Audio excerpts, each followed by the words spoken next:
Hey guys, Brent Abernathy. Welcome to the Family First Life Gulf Coast team training call on Monday afternoon. Hope everybody's having an awesome day so far and got your dial day started off on the right foot. I got a special guest. I'm super excited about our call today. One of my good buddies I've been in business with for a while, Trey Honeycutt, owner of FFL Coast to Coast.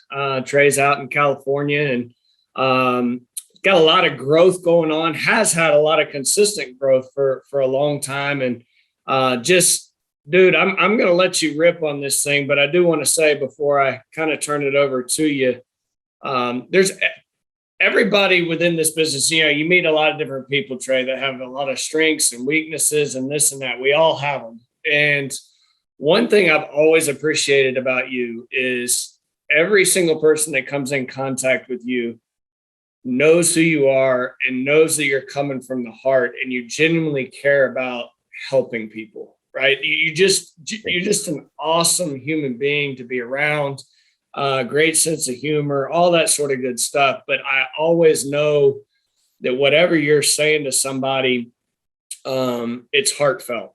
And I've always appreciated that about you. So, dude, I mean, I'm sure I have some questions for you, whatever, but more than anything, I just kind of want to let you rip. You got a lot of great stuff going on in the business. So talk about whatever you want to talk about, what you've got going on, good things that you've seen, growth, things like that. And then we'll go from there, bud. Sounds good. Well, thanks for having me on, Brent. And, it's an honor to talk to your group. And, I imagine there's probably a lot of new people on here, and we don't say this enough, but FFL would not just be where FFL is. I don't even know if FFL would be here if it weren't for the contribution that Brent has made the entire time. I wouldn't be here. I remember going to the first conference in 2015, and Brent got on stage and talked about helping families and the fact that he had a lot of death claims and what the business actually meant and how it could help people and what we were actually doing for folks. And he got up there and spoke from the heart, and it sold me on the purpose and the vision of what it was I was trying to do. This, at some point, this becomes more than just about making a paycheck. And when it goes from your head to your heart, then you can walk out of there 6 foot tall and bulletproof and conquer the world, And I think there's a point in the business where you literally get to pass the monkey, where in the beginning, I'll tell you what it is there's three things. This is what I say when I recruit people too, by the way. Not everybody will succeed here. And the reason why everybody won't succeed here is one of three reasons. The first reason is they never actually get started. There's a lot of things that will happen that prevent people from actually taking the steps that will get them into action. They'll overthink it, analysis by paralysis. They'll spend a lot of time on avoidance behavior. They'll come up with 1,000 things that they need to know before they make a phone call, and they never actually start. The second type of person is the person that starts, but they ride an emotional roller coaster to oblivion, going nowhere fast. They get way too high with the highs. They get way too low with the lows. They compare themselves to everybody else. They're always looking to the left or the right. They way overestimate what they can accomplish in a week or two, and they way underestimate what a year or two down the road will look like. And then they, burn out really quick. Well, sometimes not quick. Sometimes they burn out slow, but they'll burn out. And then the third type of person is the person that just quits way too early. Like they're 6 feet, they're 6 feet from diamonds, but they don't realize it and they stop digging. And I can tell you that the biggest growth that you have in the business is not the first person you recruit. It's not the first sales you make. It's the people that are watching you to see what you're going to do that make a decision to join you a year from now. Mm-hmm. I think about somebody like Grady Polson. Grady, he sat in our Facebook group for a year and watched. Never said nothing to nobody. He just sat around. I've never heard that. Yeah. He's just in the Facebook group, and he was running a software company, and every day he'd come home and he'd cry himself to sleep at night and think about how bad his life was. And then, and then one day he woke up and said, these insurance guys, they seem to be doing okay. I think I'm going to call that guy Andrew back. And he just sat there and marinated for a year. And everybody that's building the business, you have people like that around you. But if you quit too fast, it never gets time for that to blossom and grow. And so, the third time person is the person that quits too soon. I think that, my story, for those that don't know, I got started in this in 2014. And my first 3 months, I helped like 50 families, and that created an income more than anything else I'd ever done in my adult life. And I was like, this is unbelievable, because everything else I'd ever done, sales wise, I had to talk people into something that didn't necessarily want it when I got there. So like I used to sell water softeners, which if you looked at my resume on paper, you'd think I'd be way better at selling insurance than I actually am. So when I got here, I was there, I would be the best one to ever do it, because I've done this, and this, and it really didn't equate that way. But looking back on it, I used to sell water softeners, and people would respond to a direct mail piece for a free jumbo box of Tide. And then one of our telemarketers would set an appointment for me to go out there to give them their free box of Tide. And 3 hours later, they'd spend $17,000 on a water treatment system to get some free soap, and it's like, that's sales, But when I got started with this, that's a tough sale. Yes. That was like really selling. So with this, it's like they filled out this form, and most people, they were going to do it. Like what I learned was my close early on was, hey, Brent, you don't want to buy it, do you? And then Brent would be like, yeah, stupid. That's why you're here. Let's get it over with. Now don't take sales advice. Don't go use that as your close. But I'm really convinced that there's a percentage of people that are going to buy it if you just show up. And so that's what I was experiencing when I first started, that first 3 months. And then that was a third quarter of 2014. And then that next year, my mom had cancer, and her cancer came back. And that whole year, I probably helped 90 families, like the whole year. And, there's people on this that do that, a month or whatever. Yep. And that whole year, that's all I did. And what endeared me to Family First Life was that Andrew Taylor, the person that recruited me into FFL, he didn't treat me any different. He was the same. And what I learned from him, the reason why he was the same is because he was helping 400 to 500 families a year by himself. And the best thing he did for me is to not need me. Yeah. And that's actually what caused me to fall in love with Family First Life. He didn't need me. He treated me the same way. And Paul McLean still invited me to the Christmas party. In fact, he said, Trey, can you come to the Christmas party? I said, yes. He goes, I'm going to give out some awards. I need you to pick them up over here and bring them. And I took my son, Emery, who was 8 at the time, and Harper would have been 5. And we go pick up the awards. They're like, what are you doing? I'm like, I'm picking up the awards. They're like, Dad, what award are you getting? I'm like, I'm not getting one. And then Emery goes, you're worthless. He was 8 years old. He goes, Dad, you need to be more persuasive. That's the problem. You just need to be more persuasive. Oh. And so that actually kids, they have a way of just cutting to the point, right? It's crazy. And so I think for the whole next year, I was like, I'm going to show Emery. I'm going to teach him. I'll show him. Trey, why did he quit? I had to prove my 8-year-old wrong. That's a joke. But yeah, like a few years later, I actually did get this award, for MVP or whatever for FFL USA. And I was like, Emery, what does this say? I'm no longer worthless. It was funny.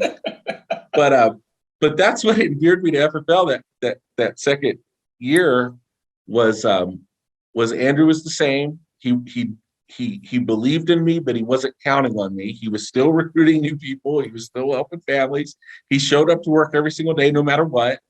He wasn't flashy. In my mind, he was the most successful person I'd ever known, even at that point. But he still showed up and went to work every day, and he was easy to approach, and he didn't get real emotional about anything. And he didn't overtrain me. I'd call him up, and he'd be like, how'd your day on the field go?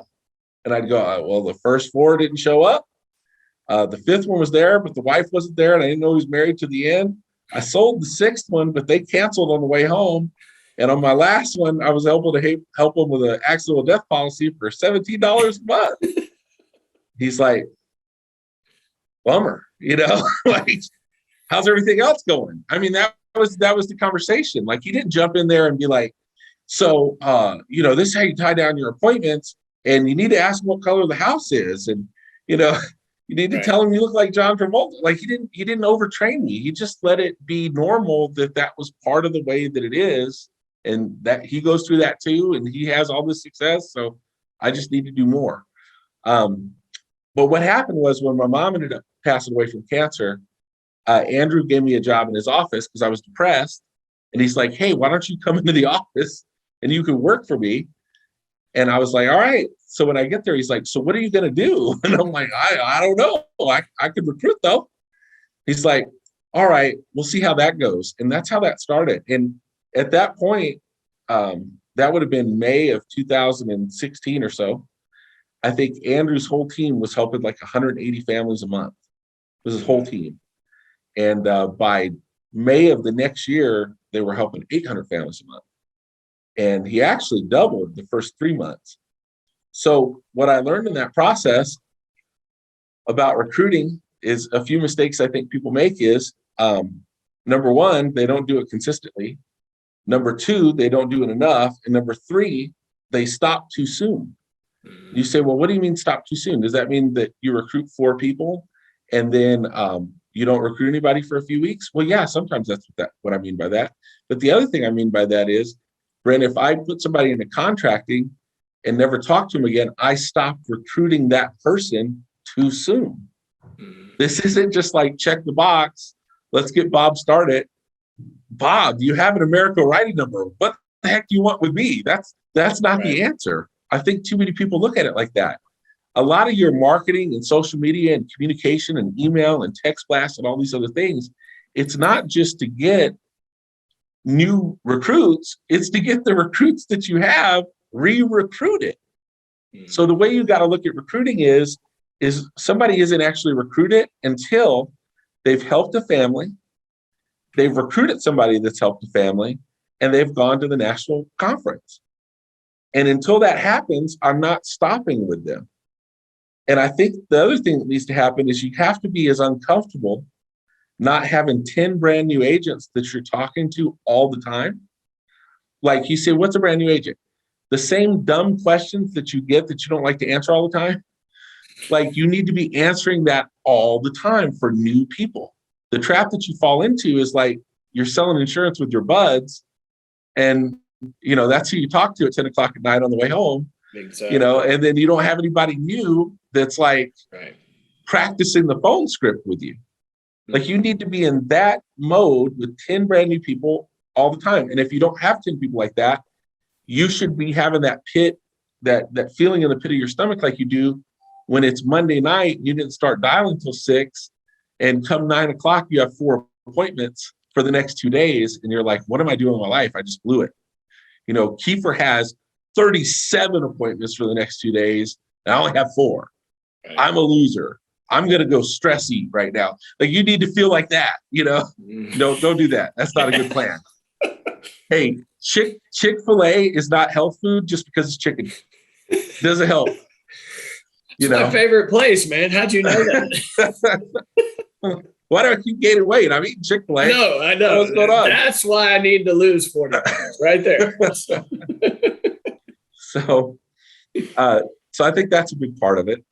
The other thing that I learned along the way working with Andrew is you got to get good at a few things. Like, my methodology of recruiting is third-party tools, third-party training, and third-party events. If I was the number one salesperson of all of Family First Life, the last thing I would, and I'm not, definitely not, but the last thing I would ever do is tell people how I'm the number one salesperson of Family First Life. Like, what I got good at was telling other people's stories about their success and where they came from and what they did. And then I got so good at telling their stories and saying good things about people that when I wasn't around, even if I was the number one salesperson of Family First Life, they would say that about me.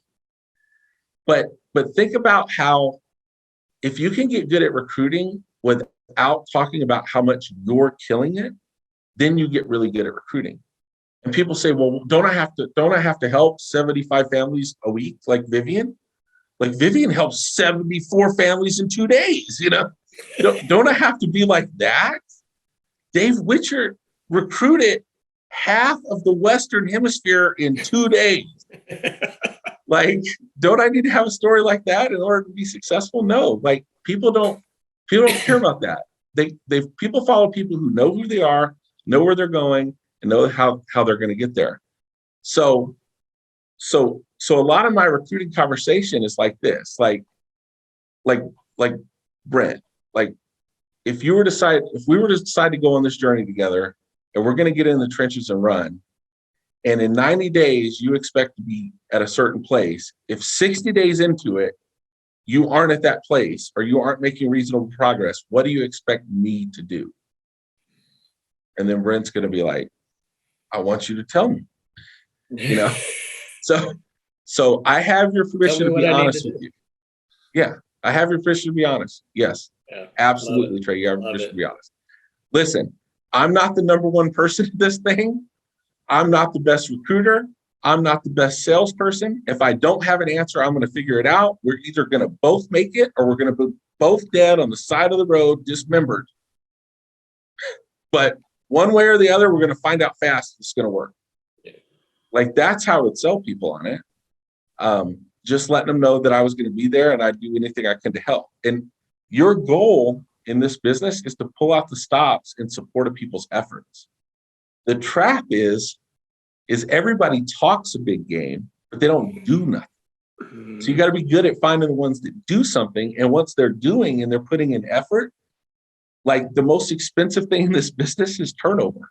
So I'll do anything I can when I find somebody that's really trying to help them, to come alongside. I'll shore them up. I'll do anything I can to help that person in support of their effort, not the words that they say, but what they actually do. On that, Trey, what do you look for? So you say in their effort, if they're working, things like that, like what does that mean to you? If new agent in their first 60 days is doing these things, you'll run through a brick wall to help them. But if they're not doing these things, you feel like you can't help. What are those things to you? They're communicating with me regularly. They're not just waiting for me to call them. They're reached out to me.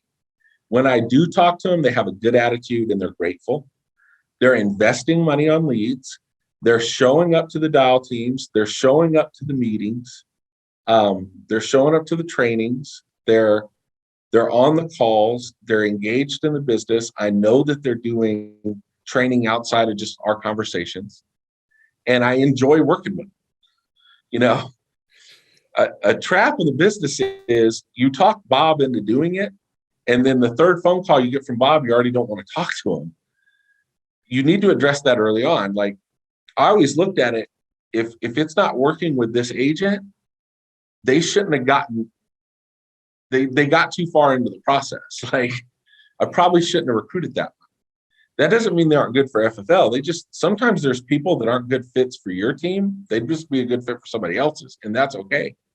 The biggest waste of time in the business is spending your time with the wrong people. It's easier to run with 100 than it is to carry 2. I could run with 100, but if I got to carry 2, it's not gonna work out.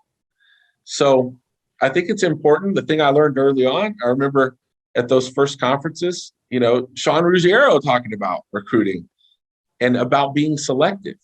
And I think when you're selective in the recruiting process, people want to be the one that you select.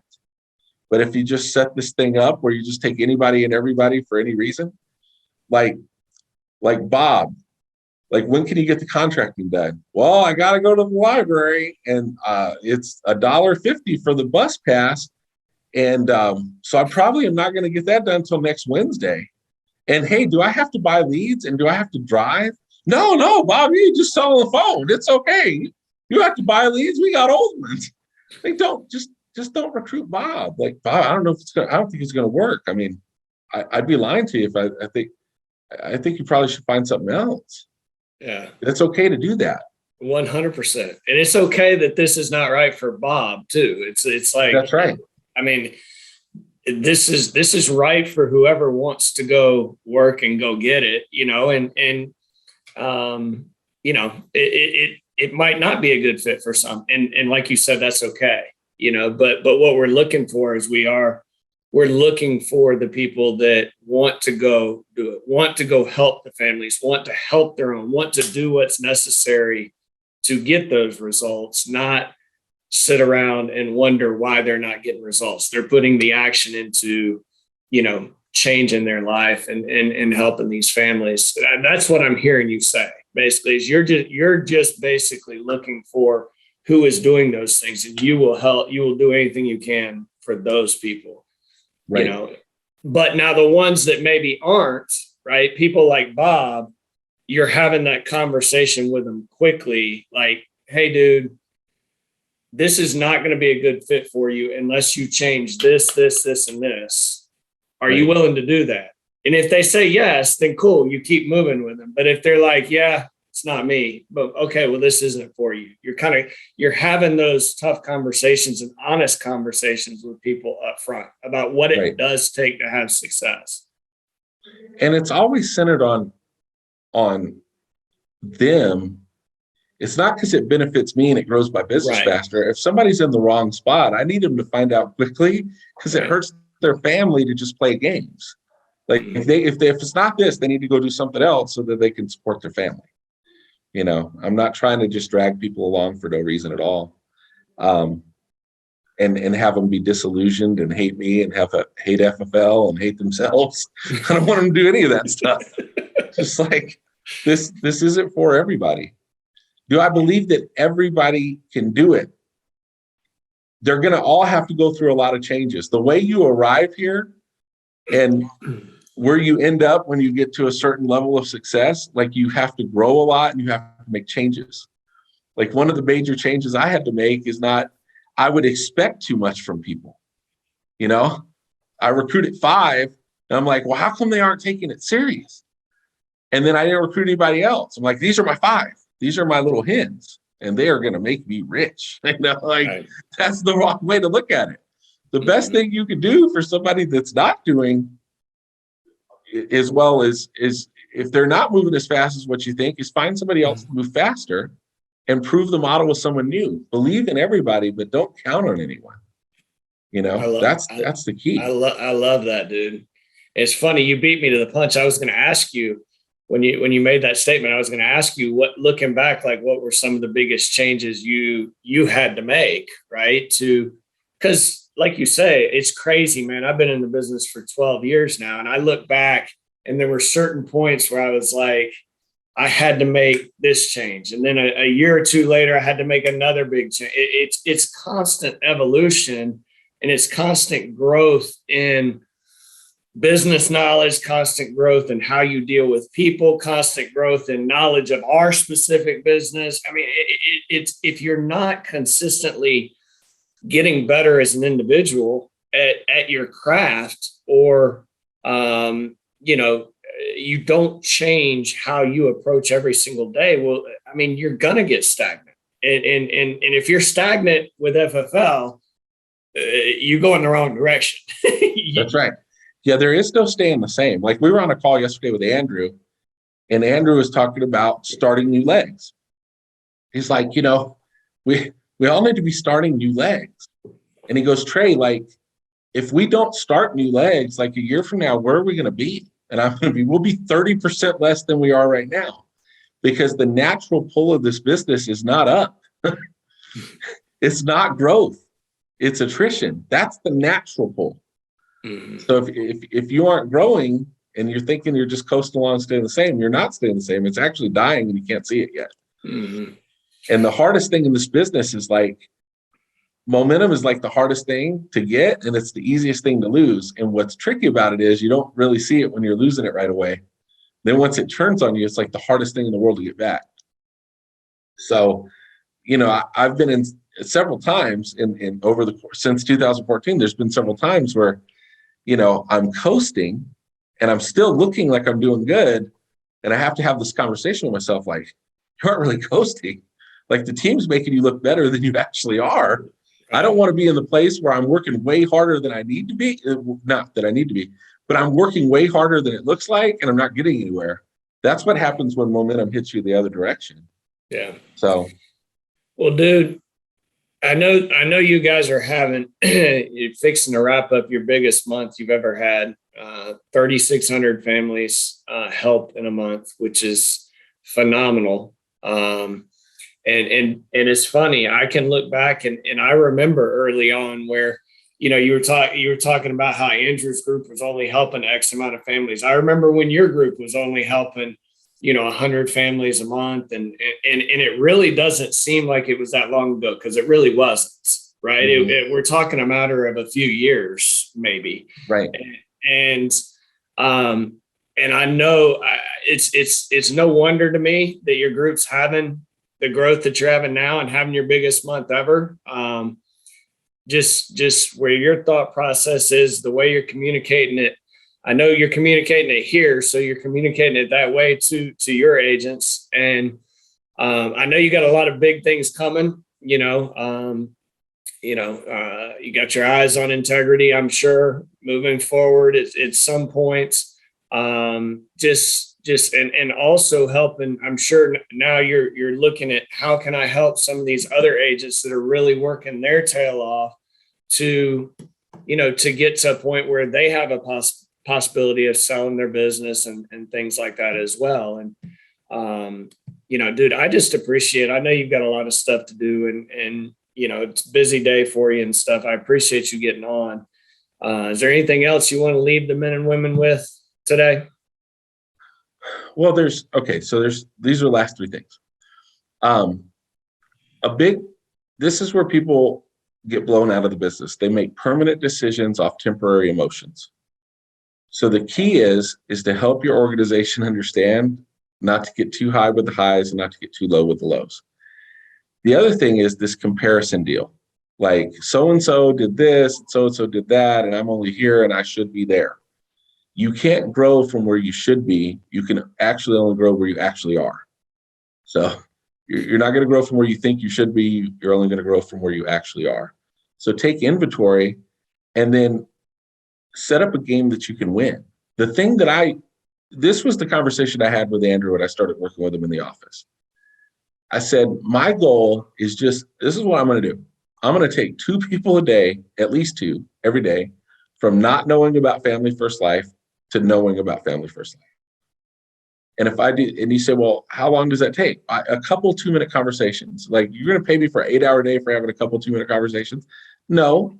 But what I'm saying is, even when we get a bunch of new agents started and I'm spending time with them, I'm never going to neglect taking 2 people a day from not knowing to knowing. And if I do that consistently 5 days a week, that's 10 a week. I do that 50 weeks out of the year, that's 500 a year.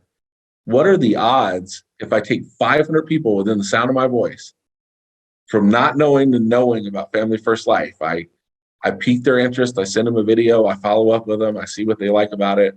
I have honest conversations with people. What are the odds at the end of that year I don't have 50 people raise their hand and say, hey, yeah, I want to do that?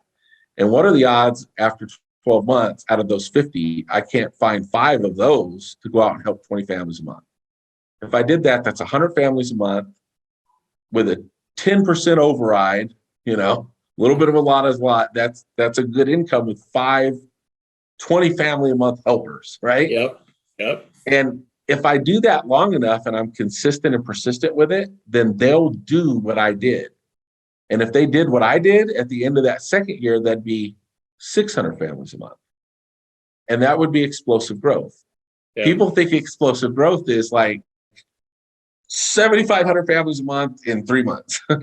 No, it's not realistic. That's not the way it works. It's consistent, persistent effort over time. And the way you win the equation, the thing that FFL USA had that was like our secret that we had, because we kind of had a secret, wasn't really a secret, but nobody ever asked us the right question about what it was. But I'll tell you what it was. We had a bunch of people writing insurance, but we also had a bunch of people recruiting. It wasn't just how many unique writers did we have. It was how many unique recruiters did we have. So if you looked at it, like, it was explained to me one time, like, out of 100 agents that you hire, 60% of them are probably completely unmotivatable. Yep. So no matter, they'll interview good, but there's nothing that you can say. Like, you can't put your magic words on them and make them do nothing. They're just one of the 6 out of 10 that probably isn't going to do it. You say, well, can't the numbers be better? Can't we get 10 out of 10? We probably can at some point, but my experience is like 6 out of 10 probably aren't going to do it. Not as quickly as you think anyway. Now, 27 out of 100, those are motivatable. So those will respond to your text messages, your phone calls, your social media posts, and all the other things. 10 out of 100 are self-motivated.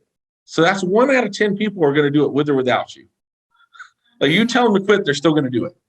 And then 3 out of 100, those are the motivators. Those are the Brents, the Andrews, the Mikes, the Matt Smiths, the Paul McLeans. 3 out of 10. 3 out of 100. Now, that means out of 100 people, 14 of them are going to do it with or without you. So if you've only recruited 6, it's not going to work. You say, well, so-and-so's growing so fast. Well, the reason why so-and-so's growing so fast is because he's not the only one responsible for finding the 100 to get the 14. In the beginning, it's just you. But now when it's you and 25 other people, it's 100 every 2 days, not 100 in 3 months. Yep. See, so everybody work. Rising tide raises all ships, bro. Everybody working together to help more people, help more agents, help more families, and it's also fun to be in business while everybody's winning and growing. It makes it a whole lot more enjoyable when people are working together on the thing. So, remember that. I love it, dude. I love being in business with you. We need to catch up sometime soon around the country. I know we got Road to Hall of Fame meetings going on.